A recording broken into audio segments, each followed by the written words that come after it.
Minute live for us in London. Stephanie, thank you.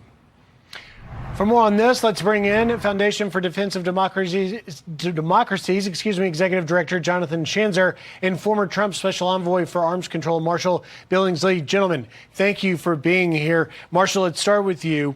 What did you make of this summit? What was the significance? And really, the real question is, what comes next? Well, the meeting on Monday that you talked about is going to be essential. Look, President Trump is the only world leader who could have gotten us this far at this stage. And he did so by showing the Russians that he understands that their soft underbelly is their economy. So when he slapped those 25% tariffs on India for buying Russian oil, that alarmed the Russians. That's why Putin came to Alaska to negotiate. Putin, on the other hand, didn't give the president what he wanted, a ceasefire. And that's unfortunate. He's, was killing more civilians last night, Putin was. So as we look at the results of the summit, Putin's demands for territory have hardened. He keeps talking about root causes, which is the Russian, position on pulling every NATO away from Russia's borders.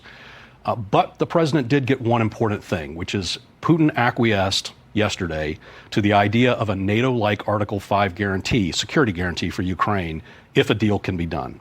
My hope, since Putin seems to have free rein to continue the killing, is that the president will go back to that soft underbelly and hit Russia hard with real sanctions. That's such an insightful point, Marshall. And Jonathan, look, there's no doubt that Russia's economy is struggling for the very reasons Marshall mentioned. India is the second largest purchaser of oil and gas. And at the end of the day, Russia is a one commodity economy. And there is this letter from the European leaders, from everybody from von der Leyen to Macron, Meloni, Merz, they're all on board saying that they stand in unwavering solidarity. But they're going to need to bring not just U.S. sanctions, but also Western sanctions. Do you see this playing out, as Marshall says, that you hit him on the soft underbelly, it begins to bring Putin really to a more negotiable place, let's say? Look, I think that's the play. I mean, right, we always talk about Russia as being a gas station with an army. This is their soft underbelly. We know it. So, of course, U.S. sanctions can help significantly. The Europeans need to find a backbone. They also need to purchase American weapons with the threat of being able to convey those to the Ukrainians when the time comes. But I'll tell you, out of that summit yesterday, I saw two things that I liked. Number one, the kind of discipline that I think some of President Trump's predecessors didn't have, this idea that no deal is better than a bad deal. I think that was a crucial thing that he appeared to understand. It shows, I think, an evolution of President Trump's thinking. I think that's crucial. The other thing was that B-2 overflight. That was significant. It really was. It was a keen reminder to the Russians that we just used that against one of their allies, the Islamic Republic in Iran.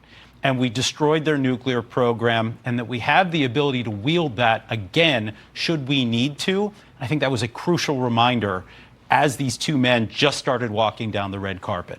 Marshall, you're talking about the security guarantees being such an important part of this. And last summer, when President Zelenskyy left the UN, he came to Fox in New York, where I sat down with him for a half an hour or more, and he talked about the inconsistencies and really Putin breaking his promises and agreements he signed to date back to Crimea. Watch here. I said it to Trump that that when Putin decided to occupy Crimea in 2014 and then occupied part of our east, there was no really pressure on him, on Putin. Mm-hmm. And nobody kicked him, and that meant he understood that he can occupy it and go further. He began to prepare to his plan, and he did it. So my question, Marshall, is do you see what happened in Alaska yesterday as President Trump sort of carrying that big stick and speaking with a soft voice, in the sense that they rolled out the red carpet, he treated him, he brought Putin back to some relevancy on the global stage, but at the same time, is he willing to bring the heat, to really put pressure on him, which is what Zelenskyy says is what's needed here? You know, the Russians are serial treaty violators. They violate every single agreement that we've ever conducted with them, particularly in the arms control world. So Zelenskyy is well within his rights to demand real, meaningful security guarantees. Monday is the opportunity for President Zelenskyy to make his counter proposal. And so we'll see how that negotiation unfolds. My hope is that the president will not continue to avoid putting those sanctions on the Russians, but he might want to do some gradual incremental things right now, like simply matching what the EU and the UK have done in terms of sanctioning all of those shadow oil tankers that are transporting the Russian oil. That's an incremental step. It falls short of truly crushing the Russian economy. The Russians are making $600 million a day in oil sales. And we really do need to see that stop. But if we start with the tankers, that's a good warning shot to Putin that the president's willing to wield this stick and use it to effect. And that, for all we know, could have been made clear to Putin in the meeting. We don't know the details.